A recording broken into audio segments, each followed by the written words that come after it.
Olá, seja bem-vindo ao Aula Podcast. Eu estou aqui com Daniele Lazarotto. Depois do sucesso da primeira participação, ela volta. E agora, por algumas aulas, a gente vai fazer esse programa juntos, né, Dani? É um prazer estar aqui, obrigada. Que honra substituir Dado e Rafa, hein? Para quem quer saber onde é que tá Dado e Rafa, procure no Instagram deles, porque eles estão viajando aí pelo Brasil. O Dado, olha, cansa acompanhar o Dado, porque o pique dele não é para qualquer novinho. Não. Não, né? Porque o Dado, ele viaja o Brasil inteiro. Por isso que eu gosto de conversar com o Dado e perguntar coisas, porque tu vai ouvir de alguém que tá realmente com o dedo no pulso do Brasil inteiro. Principalmente quando a gente fala dos assuntos fora do eixo Rio-São Paulo. Porque o Dado conhece o Brasil por dentro, né? E não aquele Brasil que aparece na matéria da Forbes. E como é diferente, né? Totalmente. Totalmente. Bom, tu também teve recentemente aí viajando pelo Brasil, fazendo viagem de ônibus, né? Nós gaúchos aqui, que é o principal motivo do Dado e do Rafa estarem viajando pelo Brasil por tanto tempo, porque a gente continua no Rio Grande do Sul sem aeroporto e também sem previsão de volta da pista, né? Porque a gente descobriu que mais importante do que o aeroporto é a pista. E a gente continua aqui sem previsão. Foste de ônibus então, Dani? Fui, descobri que era mais rápido chegar em Curitiba de ônibus do que de avião, com tantas... Sim, né? Porque tu vai até Floripa. Se tu for até Floripa, vai até Curitiba. E de Caxias ia para São Paulo, depois para Rio, depois Curitiba, então... Sim, tu ia levar 12 horas para fazer um percurso de 6. Exatamente. Então foste a Curitiba de ônibus. A gente tá redescobrindo as rotas de ônibus aqui no Rio Grande do Sul. E os ônibus lotados. E foi para um trabalho de branding, de marketing. Fui para um trabalho de planejamento 2025. Planejamento. Tá, me diz uma coisa. Tu trabalha com branding, marketing, design. Alguém um dia deve ter chegado para ti e perguntado: tu não podia fazer a logo para mim? Já aconteceu. Tá, quem tá nos ouvindo e não é do universo de comunicação, vamos tentar, nessa nossa conversa hoje, explicar um pouco das diferenças e que tipo de parceiro o cara tem que buscar para cada uma dessas demandas diferentes que existe, que muitas vezes podem estar escondidas ali por trás de, essa é a minha marca. O que tá por trás do tal do branding? Bom, vamos falar então. No último podcast eu estava falando sobre inteligência artificial, as pessoas devem pensar o que essa pessoa faz, com o que ela trabalha, né? Eu sou publicitária e eu me especializei em gestão de marca, que a gente chama de branding, desde o início da minha carreira. A gente sempre usa termos em inglês, né? A gente já falou sobre isso. É da nossa indústria, desde o marketing, então segue o baile, né? Eu me vi hoje numa reunião mais cedo, eu olhei e tinha 6 tópicos, todos eles em inglês. Caraca, meu, pra que a gente faz isso? Mas a gente nem nota, né? O próprio Google já tá nos humilhando, né? A gente tipo, manda, segue o invite, ele toca para convite. Já estamos sendo humilhados até pelo Google, assim, Do branding. Então, o branding é esse termo em inglês que seria marcando. Marcando em inglês, mas o que significa é gestão de marca, né? O branding, ele é um termo que a gente usa para se referir à gestão de marcas. E o que é uma marca? Complexo. Vamos lá. Vamos perguntar ao hacker? Vamos perguntar ao hacker. A marca, ela é um conjunto de signos a respeito de uma empresa, pessoa ou organização que significa coisas para outras. Então, eu tenho uma marca quando um conjunto de pessoas tem uma percepção semelhante sobre a minha empresa, o meu negócio, a minha organização ou a minha pessoa. Por exemplo, o vermelho para o Inter e o azul para o Grêmio. Isso é um dos tipos de asset de marca que as pessoas vão associar à tua marca. Mas a gente pode dizer, por exemplo, que tanto Grêmio quanto o Inter, aqui exemplos bastante arriscados. Eu fiz esse exemplo porque eu queria criar o contexto para falar o laranja do Itaú. O laranja do Itaú é um tipo de asset de marca. Mas mais do que esses assets visuais, o Itaú é um ótimo exemplo porque ele tem muitos assets visuais, sonoros, né? A música do Itaú, o gesto do Itaú, o slogan que se mantinha, né, até o último rebranding há muitos anos. Então, o Itaú tem muitos assets. Mas, além disso... Assets é o quê? Me pegou. Ativos, né? Em português, em bom português, ativos de marca. Tá. Então eu tenho vários ativos de marca. Então, a marca do Itaú é uma coisa, mas a gente tem vários ativos, então são propriedades do Itaú, que ele pode ser reconhecido de várias formas. A marca do Itaú, vamos pegar esse exemplo, né? A marca de uma empresa, ela não é só o logo. Né? Tu vai dizer assim, a marca é o logo. O logo é uma desses ativos que compõem a marca da empresa. A marca da empresa, ela é composta de todas as questões visuais, como essas que a gente está falando, de todas as coisas verbais, de textos, e de todas as coisas intangíveis. Então, a reputação que as pessoas têm, a confiança que as pessoas têm nessa marca, a forma como ela é percebida, a associação que eu posso ter, por exemplo, de uma marca com tecnologia, ou com tradição, ou com tudo isso, tangível ou intangível, faz parte da marca de uma organização. E a gente vai invariavelmente dar exemplos e pensar em marcas muito valiosas, muito bem estruturadas e muito famosas. Uhum. Que é fácil de todo mundo pensar. Então, a gente vai falar marca, eu acho que tem uma palavra que não consegue andar longe de marca, que é Coca-Cola. Aqui no Brasil, a gente tem o Itaú, né? Mas eu gosto de dar exemplos que são infinitamente menores. Eu lembro, não existe mais, mas em Porto Alegre nós tínhamos um excelente restaurante, que era o restaurante do Floriano Spis. Durante anos, o melhor restaurante de Porto Alegre, fica na Praça Japão. Aí, era o único lugar de Porto Alegre que precisava de reserva para ir, porque era difícil de ir mesmo, pegar uma mesa ali no restaurante do Floriano. E aí, um dia eu tô em Canela, e eu entrei num restaurante que eu também tinha que fazer reserva, o Bistrô da Lu. Nunca tinha ido, mas tinha ouvido falar bem. Eu entro, sento na cadeira, encosto na mesa, eu olho pra minha esposa, cara, isso aqui é restaurante do Floriano. Chamo o garçom, pergunto, quero te fazer uma pergunta meio estranha. O que o Floriano Spis tem a ver com esse restaurante? E aí o chefe o garçom dá um sorriso assim e fala, esse restaurante era dele. E a Lu era a subchefe dele, foi com ele pra Porto Alegre, resolveu voltar pra cá e abriu esse restaurante. Então, assim, a marca, ela pertence a qualquer tamanho de negócio. Se tu tem uma empresa de decoração de eventos, eu acho isso uma maneira simples por causa dos ativos visuais, né? Então, tu vê um trabalho de uma decoradora em um evento, em outro, essa linha dela de fazer as coisas, cara, esse evento foi decorado por tal pessoa. Isso é a marca. Ela não é restrita a negócios gigantescos. Não é restrita a marcas de consumo final, de muito volume de mídia e tal. Todo mundo pode trabalhar a sua marca, mas nem todo mundo trabalha bem mesmo quem é grande, né?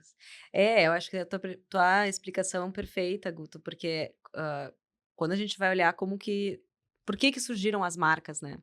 As marcas, elas surgiram para denotar qualidade. Então, vamos dizer, um produto bem um produto bem commodity, né? Sei lá, eu tenho uma produção de carne, de arroz, e eu colocava o meu produto no mercado e eu queria que aquelas pessoas soubessem que era da minha fazenda e tinha qualidade de produção dali. Então, colocava o nome ali de onde vinha para indicar a procedência. Então, com o tempo, isso foi evoluindo, a gente foi tendo técnicas mais sofisticadas de propaganda, de promoção desses produtos. A marca passou a ter uma compreensão um pouco mais profunda do negócio e se conectar um pouco mais com a estratégia, e não somente com embalagem, com comunicação. Estratégia. Estratégia. Onde é que ela entra nessa nosso pack de branding, definir estratégia, ter clareza? Estratégia, ela é uma palavra que ela não se aplica só a branding, Perfeito. propaganda, né? A Tá aí estratégia. o Capitão Nascimento nos ensinando nos cinemas, né? Estratégia, né? Então, a definição de estratégia, ela, na minha definição, como que eu entendo o que é uma estratégia? A estratégia, ela existe quando eu tenho clareza do meu objetivo, de onde eu quero chegar. Senão, você não tem uma estratégia, se você não está com algo a atingir. Então, eu preciso ter clareza do meu objetivo. Quando eu tenho clareza da minha situação atual, e consigo identificar nela o que eu preciso mudar para chegar no meu objetivo. Então, isso é uma estratégia. É eu olhar para a minha situação atual e dizer, é isso que precisa mudar para eu chegar lá. Então, quando eu tenho essa clareza, eu tenho uma estratégia. E a partir disso, eu construo um planejamento. Então, vamos estudar alguns modelos aí que a gente conhece e que a gente viveu. Porque eu acho interessante a gente ter exemplos que as pessoas que estão nos assistindo ou nos vendo, elas conseguem acompanhar o papel que elas tiveram como consumidores nesse intervalo. A gente falou de Itaú. Itaú é o maior banco privado brasileiro. Gigantesco, acabou de completar 100 anos. Os principais concorrentes do Itaú é Bradesco e Santander. Juntos são os 3 maiores bancos privados brasileiros. Mas o Itaú ganhou um concorrente de peso que surgiu nos últimos 10 anos. Esse concorrente chama-se Nubank. Eu lembro de falar sobre o Nubank há 10 anos e o Nubank ele tinha apenas um produto, que era o cartão de crédito. E aí, eu comentava assim em palestras, quem assistiu palestra minha deve ter ouvido eu falar, que era o seguinte: enquanto as pessoas te caçavam na frente da loja da C&A para te darem um cartão de crédito, o Nubank tinha 500.000 de pessoas na fila para ter um cartão de crédito, que no fim do dia era o mesmo produto, mas comunicado de uma forma diferente. E aí as pessoas falavam, não, tá, mas é só um cartão de crédito.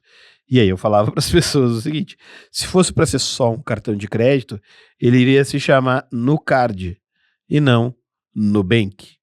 E o Nubank hoje é, em valor de mercado, o segundo, e às vezes, dependendo da variação das suas ações que não são negociadas no Brasil, são negociadas fora do Brasil, ele chega a ter um valor de mercado maior do que o Itaú.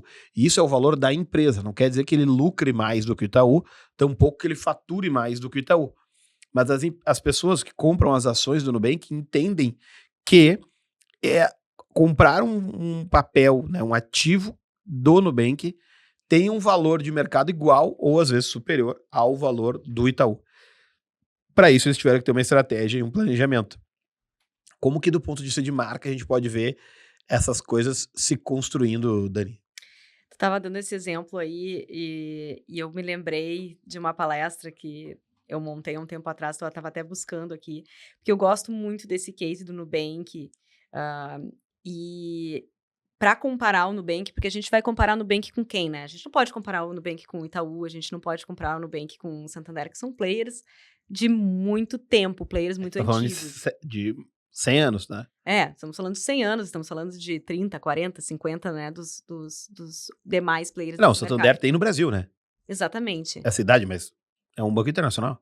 Mas se a gente vai comparar, eu gosto de comparar com outro banco que surgiu mais ou menos na mesma época que o Nubank, né? Então, a gente teve o Banco Original, que surgiu em 2011, e Campanha de lançamento com o Usain Bolt. com o Usain Bolt e um investimento pesado, né? Eram grandes investidores que estavam por trás desse lançamento do Banco Original. O Banco Original foi lançado com um investimento de mídia de 47 milhões em 2011, tá?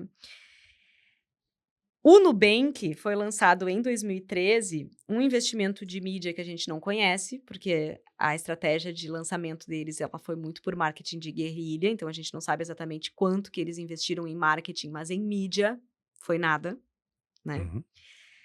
E corta a cena para o ano de 2017, que é o dado que eu tô dando aqui, a gente vai ver que o original estava com 27% de awareness de marca, ou seja, as pessoas, awareness é um termo que fala o quanto as pessoas conhecem aquela marca, né, o quanto elas reconhecem ela. Então, 27% das pessoas tinham e 4 milhões de clientes no Brasil. Naquele ano, hoje o índice do A Nubank está muito campanha, maior. lembrando que em 2016, ano da Olimpíada, o Usain Bolt era a estrela do comercial do Banco Original. Então, assim, era o atleta mais importante do planeta, mais campeão da história, aparecendo no Jornal Nacional e nos principais canais de mídia tradicional. E a gente tinha o Nubank, que não tinha o Usain Bolt, que não fazia um investimento em mídia tão grande, com um awareness de 82% e 35 milhões de clientes em 2017, tá? Esses números estão completamente desatualizados, porque hoje... Não, mas a gente tá olhando a fotografia de 17, porque a gente tá olhando a ascensão do Nubank para chegar onde ele chegou. Exatamente. Então, eu me lembrei quando tu falou dessa palestra, porque eu gosto de comparar coisa com coisa, né? Então, um banco digital com um banco digital que nasceu mais ou menos no mesmo período, assim. E ele tinha o objetivo de concorrer com o Itaú. Os dois tinham esse Aham. objetivo de concorrer com os grandes players, porque a gente tem um mercado extremamente monopolizado. Mas aí a gente começa a ver o que fez o Nubank dar certo e o banco original não dar, né? Por que um conquistou tanto awareness e o outro não conquistou?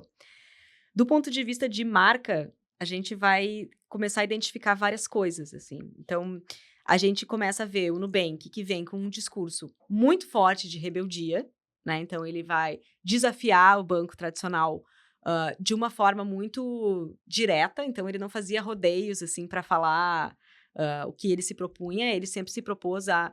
Os outros são burocráticos, os outros têm letra miúda, os outros têm um monte de coisa e eu não sou. Então, era um discurso que ressoava bastante na população, porque todo mundo tinha esse ranço de banco. E ele se colocava no nós contra eles, onde nós somos consumidores e nós somos o representante dos consumidores nesse universo bancário, e eles são os bancos que são malvadões. Exatamente. Então, ele criou essa narrativa que ficou muito clara na cabeça das pessoas.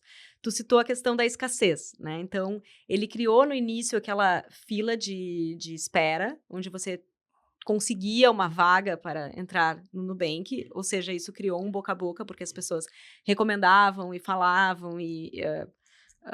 A cor, que é desde o início. Eles tinham signos muito fortes, né, de ativos visuais que permitiam com que eles fossem reconhecidos e também muito diferenciados da categoria, que já era uma cor que trazia essa coisa do rebelde já colocado ali. E os seus consumidores se reconheciam ao ter, na época, né, assim como os incas usavam cartão de crédito físico, né, também era usado o cartão de crédito físico. Tu imagina que hoje, para o Nubank repetir a estratégia, seria muito mais difícil, porque a maior parte dos consumidores que lá atrás eram os consumidores iniciais do Nubank, hoje usam tudo por aproximação. Exatamente.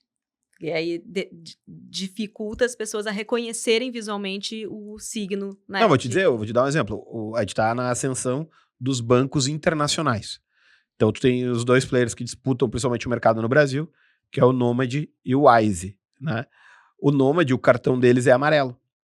Eu fui receber o cartão físico do Nomad depois de mais de ano, como cliente.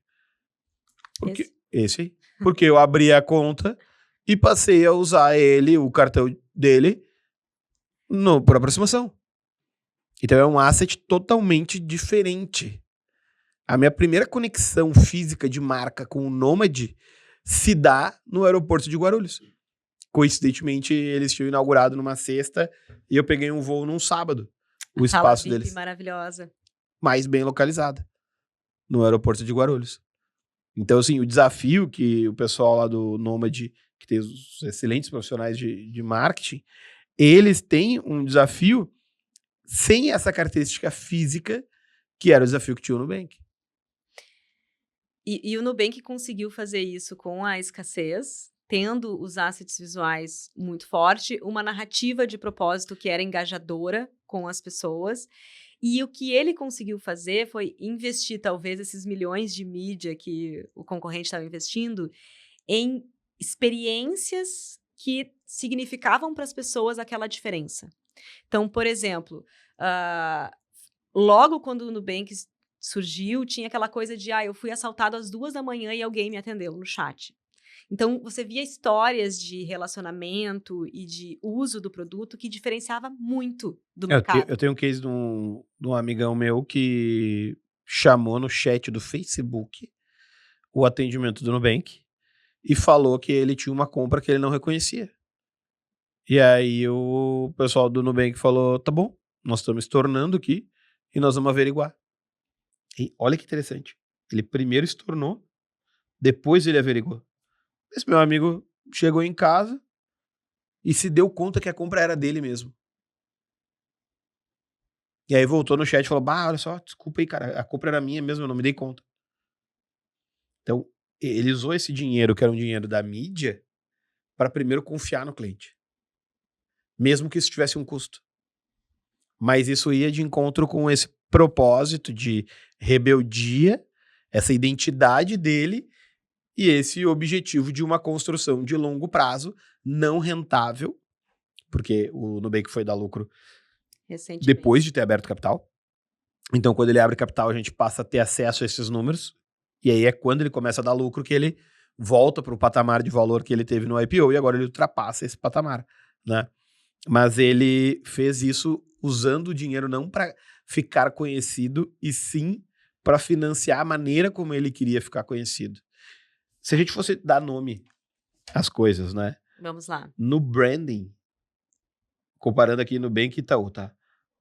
O que a gente chama de naming, que é o nome, né? A gente vai tudo usar termo em inglês, tá? Desculpa aí, Data. Sei que tu tá nos ouvindo aí na estrada. Vamos lá. O name, o do Itaú é Itaú, o do Nubank é Nubank. Então, assim, esse é o nome. Quando a gente fala da marca, a marca é o todo. A marca é o todo. Então, um dos ativos da marca é a cor. Um é o laranja e o outro é o roxo. O que é engraçado é o logo. O logo, isso aí, o logo.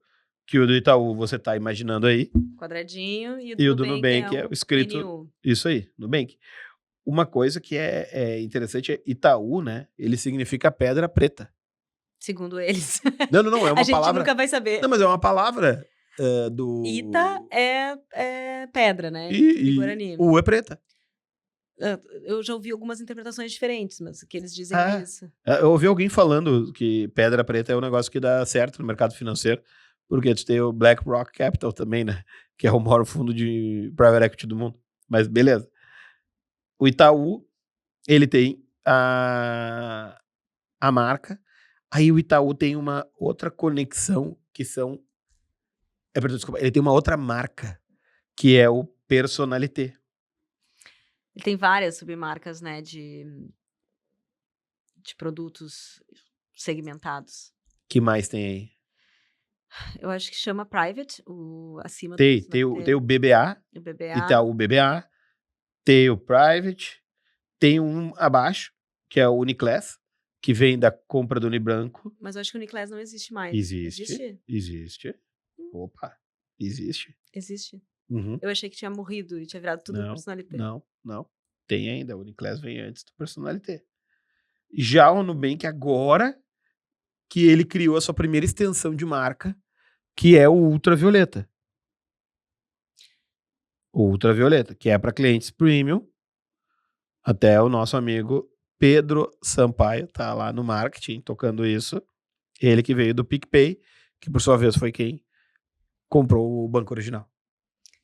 É uma capacidade de acompanhar os movimentos do mercado impressionante.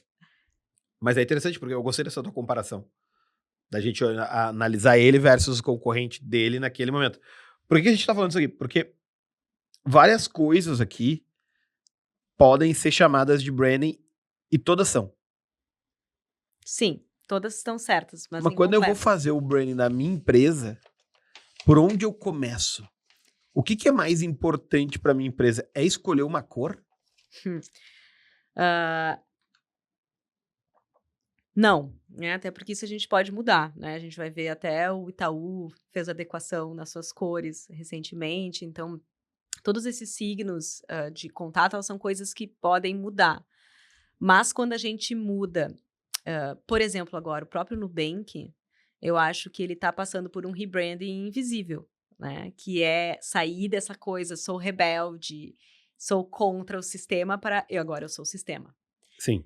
Né? Então, ele está acontecendo um rebranding que é realmente reposicionar o que você tinha na cabeça com relação ao Nubank para o que o Nubank é hoje. Então, antes ele era mais nu, agora eu acho que ele é mais bank. Né?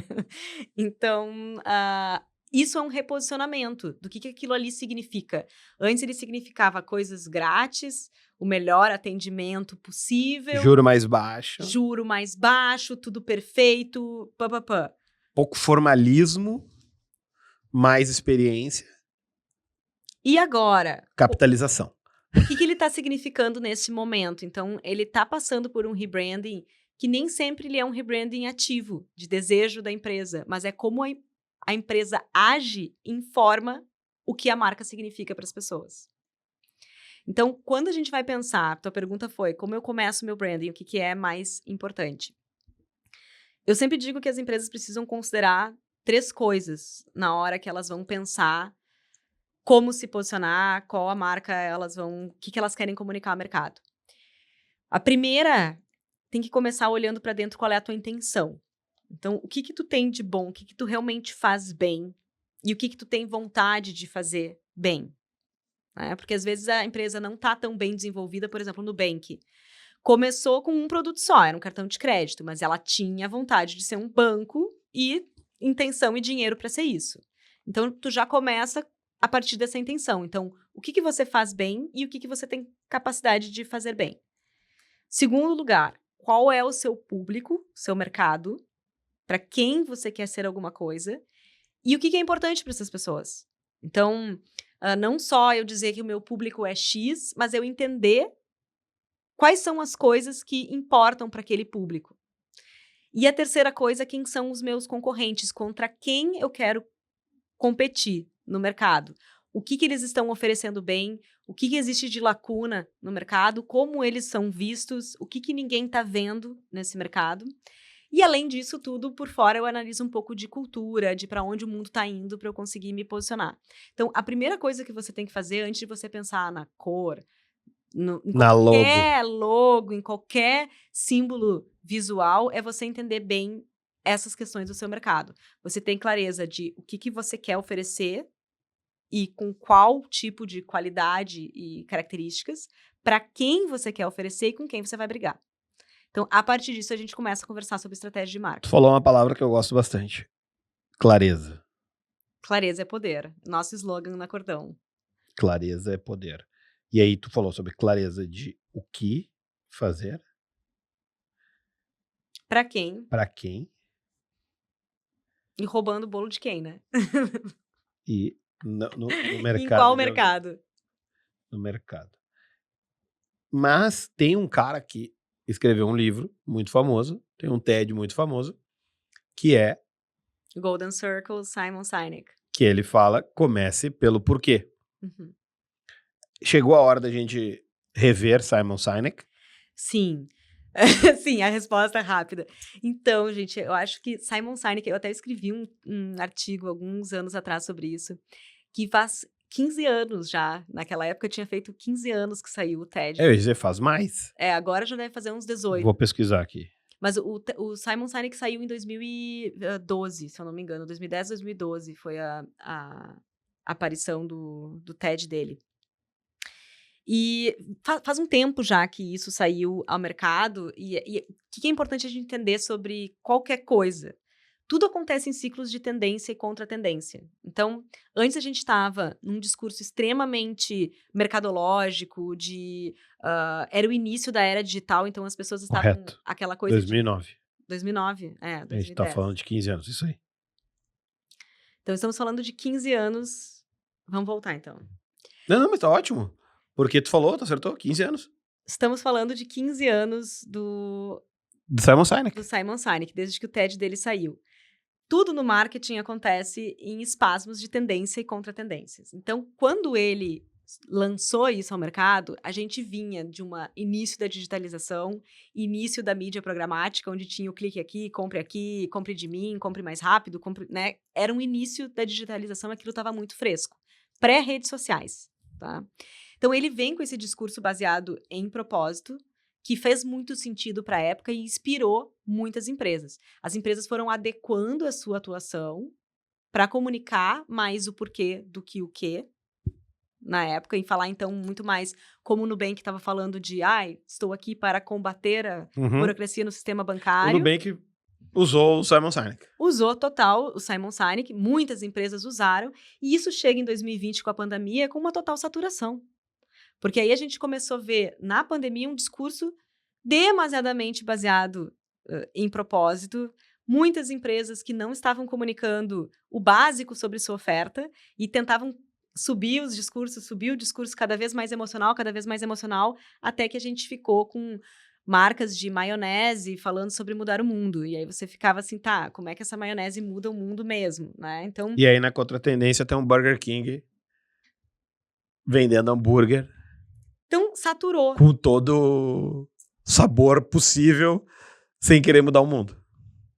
Exatamente. Então a gente começa a ver quando aquilo vira tão popular que todas as marcas já entendem o que é o Simon Sinek, a gente dizer Golden Circle, e desde a Coca-Cola até o suco da esquina sabem o que é o Golden Circle e aplicam aquela tendência, é porque isso já está massificado e começam coisas novas a aparecer no mercado. Então, o Golden Circle, ele é uma coisa que inspirou uma quinzena de comunicação. Hoje, ela já está precisando ser atualizada para novas coisas, porque ela ficou inspiracional demais. Então, na minha visão, a grande crítica que eu tenho à utilização do Golden Circle é que ela não é prática para trabalhar enquanto ferramenta de marketing, mas que o propósito precisa ser atualizado. Então, a gente não pode ter essa coisa só descolada, o meu porquê é transformar o mundo, é questionar o status quo, porque isso não cola mais. Porque já teve tempo suficiente para o consumidor ver que o discurso muitas vezes não se sustenta. Então, assim, o Simon Sinek pediu pra gente começar pelo porquê. A gente poderia aqui definir que se você não começou ainda, também já dá, não precisa mais ir pelo porquê. Já devia ter começado, então vai direto pro o quê. Não, eu acho que você pode trabalhar, continua sendo importante você ter clareza do seu porquê, tá? Agora, não força a barra, né? Eu acho que nem todas as empresas vão transformar o mundo num lugar melhor, tanto é que a gente vê que o mundo não tá tão bom assim, né, a partir das ações das marcas. Então a gente poderia também fazer uma outra análise. Nos últimos 15 anos, desde que Simon Sinek pediu para começar pelo porquê, as marcas que tentaram transformar o mundo num lugar melhor não estão tendo sucesso. não transformaram para um mundo melhor tanto assim. A gente vê que a nova leitura de propósito, ela é de uma coisa que precisa ter muita ação, porque esse discurso vazio de propósito já foi identificado e as pessoas já entenderam que aquilo não era uma verdade, né? Então, rolou muita promessa, as pessoas compraram muito baseadas nessas promessas e com o tempo viram que aquilo não se sustentou. Então, hoje, para a gente falar de propósito, a gente precisa conectar com ações práticas e entender como que aquele propósito está conectado ao negócio. Então, quando a gente olha para uma empresa tipo a Natura, por exemplo, é uma empresa que a gente consegue ver muito propósito e a gente consegue ver aquilo muito conectado com o negócio da Natura. Então, ela fala sobre meio ambiente, ela fala sobre bem-estar, sobre conexão com a natureza, e a gente vai ver a forma como ela cria os produtos dela, o tipo de produto que ela lança, a forma como ela se relaciona com a sua cadeia de produtos. Então, um discurso assim está muito atualizado para o dia de hoje, porque ele está conectado com a oferta. Agora, um discurso muito, transformamos o mundo, fazemos o mundo um lugar melhor, questionamos as coisas, sem estar conectado com o que você faz na prática, ele já não cola mais para aumentar vendas como colava no passado. Até porque a geração nova, né? Eu até fui num café da geração nova em São Paulo. Foi bem legal a minha experiência etimológica de ir lá e... Um espaço físico, um café, uma cafeteria. Chama We Coffee. Tem um elefantinho de símbolo. É bem legal, tem bastante tomada. Você que nunca foi, você vai gostar. Tem lugar que você precisava carregar alguma coisa. Eu fui lá. Gostei, assim, uma experiência interessante, sabe? Entrar num ambiente da geração Z. Aí quando eu passei em Guarulhos na volta, eu vi que vai abrir em Guarulhos também. A grande pergunta era, tinha lugar pra sentar? Tinha. Então já é um... Não, tinha lugar pra sentar, tinha tomada. Não tinha pessoas, assim, tu não falava com as pessoas, que é mais uma característica da geração, né? Não se fala com as pessoas, tem a telinha pra tu apertar os botãozinhos, aí tu tira no locker o café, tem os doces coloridos, mas eu acabei não provando o doce, fui só tomar um café e uma água, enquanto eu fazia uma reunião, mas eu achei interessante, e imediatamente eu me coloquei numa posição de refletir sobre as gerações de café que eu frequentei. E aí eu voltei lá na Confeitaria Colombo, no Rio de Janeiro. Que eu não lembro de que geração que é, mas é, sei lá, a geração do Dom Pedro. A gente não estuda essa aí, né? Então, quando tu vai lá, tu realmente faz uma viagem no tempo, tu tem uma experiência que o Dom Pedro ia lá e tomava café também. Acho eu, né? Se eu estiver errado, por favor, me corrijam aí. Mas depois tu vai para outros tipos de cafeteria, as padocas lá de São Paulo, pega aquela referência de uma padaria mais humilde, né? Depois tu vai para essas cafeterias e aí é mais bem sucedida. Não, 1894, a Confeitaria Colombo. já tinha ido embora, Dom Pedro? Vamos ver. Porque depois que ele declarou a independência, ele ficou, será? Ou ele foi embora? O podcast de história que tem é o Nós na História, tá? Não é o nosso é de marketing. Vamos ver se te falhou aí na aula. Quando é que Eu acho morreu? que ele... O segundo, né? Nós estamos falando. Morreu quando? Tô vendo, calma, Vamos- gente. vamos Não sou tão avaliar aqui. rápida. Dom Pedro II foi até 89. Morreu em 89. Então, não foi na Colombo. É. Perdeu essa oportunidade. Né? E aí, quando tu vai para Starbucks, que é o modelo de cafeteria mais bem sucedido do planeta, ele é um modelo da geração Z. A Starbucks? Não, ele Starbucks é millennial. Isso, Z, Millennial. Né? Não. Não, Y, perdão, desculpa, eu falei errado. Z e millennial somos bem diferentes. Não Tu sabe que não eu me tenho- confunda com essa Eu tenho pirralhada. confundido com o XYZ, me atrapalha um pouco. Tá, vamos lá. Então vamos Tá. definir. O X é o que veio antes do Millennial, o Y é o Millennial e o Z é o de agora. Vamos ajudar, né? Porque, vamos lá, gerações. A gente tem a geração do dado lá, os baby boomers, Tá, né? Que são a geração que nasceu depois do pós-guerra. tá. Então, nasceu ali em 1950. Então, a geração baby boomer, ela é uma geração que ficou longa, né? Porque a gente não definiu outras gerações No meio. Então, ali, a partir de 75 até uns 85, a gente tem a geração X. Quase que eu peguei a X. A Porque eu sou 86. a partir de 85, a gente vai para a geração Y, ou também chamada de millennials, porque foram a geração Isso. que era jovem na virada do milênio. É isso aí, Então, é a essa que gente me tem- confunde. A gente tem aí de 85 a uns 95, 2000, mais ou menos aí, a geração millennial. E, a partir disso, a geração Z, que vai até mais ou menos 2015, onde a gente começa a ter a geração alfa. Então, esse é um O recorte Alfa ainda da- não tá tomando café. Ainda não tá né? tomando café. Doce tá ele tomando, foi comer com 2 tá anos de tomando idade. Nescauzinho, né? Não, que Nescauzinho, que nada. Orgânico. É isso aí. Mas o Starbucks é do XY, né? Do XY, sabe? Esse aí. E aí aquele ambiente Starbucks, né? Escuro, focado pro cara trabalhar, né? Copão de café, o móvel de couro. Pega rápido, vai trabalhar. Isso aí. E esse é o modelo que inspirou basicamente todas as cafeterias do mundo hoje, né? Todas elas... Não tem como o cara abrir uma cafeteria sem ter uma inspiração na Starbucks. Aí tu pode dizer, não, mas eu quero fazer o contrário. Tá inspirado na Starbucks. Tu queres o contrário. Chama pelo nome, tal, esse tipo de coisa. Escreve o nome errado. Aí agora vem as cafeterias que eu tenho frequentado aqui no Brasil, da geração Z. Então tu tem o The Coffee, que ele é uma inspiração starbuckiana, né? Mas com matcha. Mas com o lance do atendimento não ter mais a necessidade da interação humana, que já vai no aplicativo ou vai no tablet. O que às vezes eu confesso que eu acho meio estranho. A pessoa tá na minha frente, eu posso falar pra ela, eu quero um expresso. Eu também acho. E aí, não, mas tu tem que usar nossa interface aqui.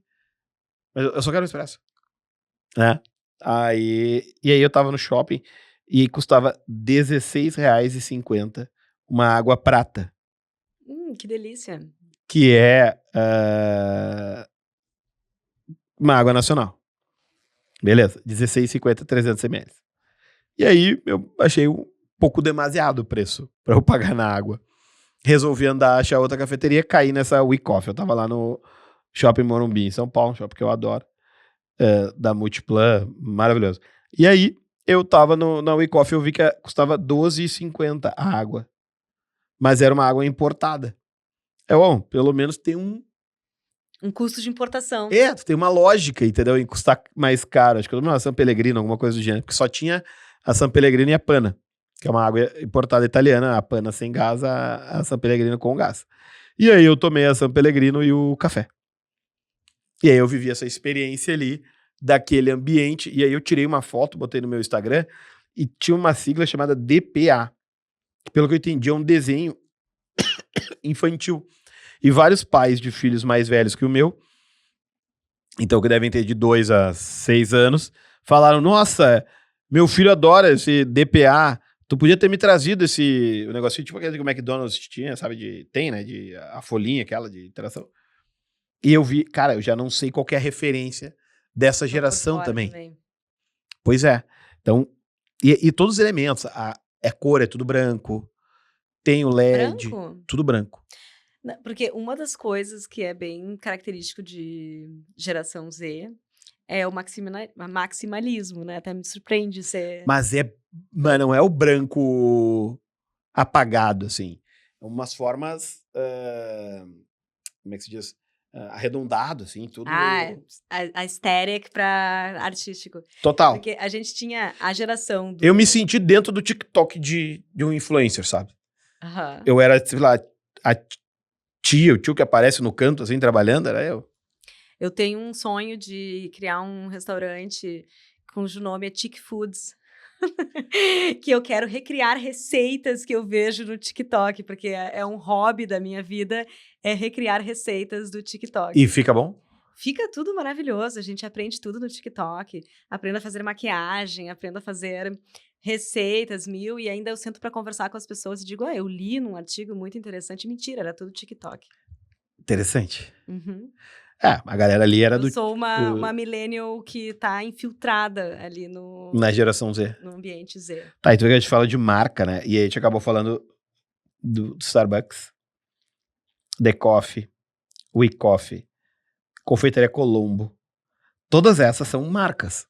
E a gente usou elementos, em nenhum momento a gente falou do logo.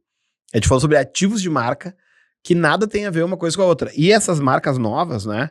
We Coffee, The Coffee, eles se conectam à cultura da geração, e a gente poderia claramente aqui voltar para aquelas perguntas que é a intenção, o mercado e os concorrentes. Então, assim, claramente o The Coffee e o We Coffee são totalmente diferentes do Starbucks, né? O We Coffee, ele tem uma proposta totalmente diferenciada da The Coffee. A The Coffee que é o mesmo mercado do Starbucks com uma proposta diferente. Já o We Coffee, ele quer outro mercado. Ele tá, por acaso, serve café. Mas ele é um mercado bem diferente. E a gente, em nenhum momento a gente falou de logo ou de qualquer outra coisa que a gente identifica como branding. Legal, então vamos falar que essas questões aqui, a gente está na investigação ainda, né? Então, entender um pouco a empresa, o mercado e os concorrentes, né? Os clientes e os concorrentes, está na parte de investigação. O próximo passo é o passo de definição de estratégias, de norteadores de marca, que é a gente criar orientações para que todo mundo da empresa saiba o que está sendo construído. Então, esse seria o primeiro passo, que às vezes culmina num brand book, né? Que é o livro da marca, em bom português, onde esses norteadores estão escritos. Então, na Cordão, a gente define isso em norteadores que são mais inspiracionais, onde a gente vai criar os inimigos da marca, que são... Eu adoro isso. Os valores, os antivalores, né? Porque quando a gente criou essa metodologia, porque quando a gente tentava pedir para a empresa trazer quais eram os valores, vinha ética, respeito e meritocracia. Todas as empresas traziam valores muito semelhantes. Quando a gente ia pelo antivalor, que são os inimigos, aí vinham as coisas um pouco mais posicionadas, um pouco mais autênticas. Sabe que eu li uma vez no antigo Twitter? Saudades. Uma pessoa falando sobre como que adultos fazem amigos. E aí... Ranço. Exatamente. Os adultos tendem a fazer novos amigos não com base nos mesmos gostos, e sim nos mesmos ódios. Claro. Então, aquele relacionamento que começa porque a gente não gosta da mesma coisa junto, né? Então, muitas vezes, para definir um público, o público que não gosta da mesma coisa tem a tendência de ter essa união. Com toda certeza. Tanto a gente vê a polarização política baseada no que a gente não gosta, não no que a gente gosta, né? Então, a gente tem essa metodologia de definição dos inimigos da marca, a crença da marca, que é um olhar sobre propósito um pouco mais prático, que a gente vai olhar sobre o que a marca entende que faz do mundo um lugar melhor, e o compromisso dessa marca. Então, beleza, se esse é o teu mundo melhor, o que você faz para ele virar realidade. Então, essa é a parte inspiracional. E depois a gente vai para a parte prática. Definição de público ideal, definição de benefícios que a tua empresa oferece, que são coisas comuns a todos os players da categoria. Então, quando você vai numa cafeteria, o mínimo que você espera é o quê? Né? O que é o mínimo daqueles consumidores daquela categoria para você? É um ambiente descolado? É carregar o celular? Enfim, tomada. É né? tomada? O que é que você espera? Eu topo pagar R$12 a água, mas tem que ter tomada. E aí você vai pro diferencial. Será que o diferencial ele é um benefício que todo mundo tem? A tomada é um benefício que todo mundo tem? Ou ele é um diferencial da sua marca? Né? Então, o que você entrega como diferencial e qual é a categoria que você está operando? Porque muitas vezes as empresas não sabem a categoria que elas estão. E isso é muito importante. Às vezes a gente vê uma empresa que se define pelo seu produto e não pela categoria na qual ela concorre. Isso acontece muito com serviços. Né? Vai lembrar, Guto, da nossa discussão sobre a PM Web. Né? Então, a gente discutia, a PM Web é um CRM? A PM Web é uma empresa que faz software? É uma empresa de marketing? O que é? E muita gente nos entende por produto, quando na verdade a gente é serviço. Então, definição de categoria é uma das coisas super importantes para que a gente consiga dizer o que a gente faz de uma forma recorrente para que o consumidor nos coloque nessa mesa prateleira. Então, eu sou uma cafeteria premium, eu sou uma cafeteria de trabalho, eu sou uma cafeteria on the go, eu sou uma cafeteria de que tipo? Né? Em qual caixinha eu vou ser colocado enquanto categoria de negócio? A gente começou esse papo, já é o nosso segundo episódio. Dá para ver, você que está nos assistindo, que o papo dá para ir mais longe. E é por isso que eu já aviso você que está nos assistindo que a Dani volta para mais um episódio aqui do Aula Podcast. Só que a gente não vai falar de marca. A gente vai falar sobre um lançamento, Dani. Então, quem está nos ouvindo agora pode ter uma prévia na live. Convida a galera para essa live. Nós vamos fazer o lançamento da pesquisa que a Cordão conduziu sobre inteligência artificial no marketing. Então, apesar de eu ser 100% do mundo de branding e ser apaixonada por isso, eu sou muito curiosa sobre o que molda a tendência. E a gente começa a entender que a inteligência artificial está mudando muitos comportamentos, inclusive para o marketing. Então, por isso a gente se debruçou em entender como que isso está rolando aqui no Brasil, porque a gente tinha suspeitas de que o comportamento do brasileiro era diferente do comportamento das pesquisas que a gente via globalmente, mas as nossas suspeitas foram superadas e atualizadas, porque a gente encontrou um brasileiro com um perfil bastante aberto à inteligência artificial, muito mais do que a média global. Então, eu convido vocês para assistir a live da Cordão, é só acompanhar ali no nosso Instagram, @cordão.cc, que você vai encontrar. O Rafa vai estar, né? O Rafa vai estar. Então, vamos... Quer matar a saudade do Rafa? Ele vai estar na live ou na Band. Vamos conversar com o Rafael Martins, que vai estar comentando os dados, e a gente também vai estar com o Domênico Massareto, que é fundador da Rain AI, que foi um dos entrevistados como especialistas em inteligência artificial, e vai estar lá comentando também os resultados da pesquisa. Dani, obrigado por estar aqui com a gente. Obrigado ao nosso patrocinador Estúdios Combo, que está aqui na Casa Nova. A gente ainda está super feliz de chegar aqui e ver esse ambiente maravilhoso. Você tem um podcast, quer produzir conteúdo para sua empresa, tá olhando a gente aqui, tá pensando, pô, a minha empresa tinha que fazer isso. Cara, liga para o Estúdios Combo, não perde mais tempo para entrar na produção do conteúdo, porque senão alguma AI vai fazer melhor do que você. Mas isso é assunto para a próxima aula. Valeu! Tchau, tchau!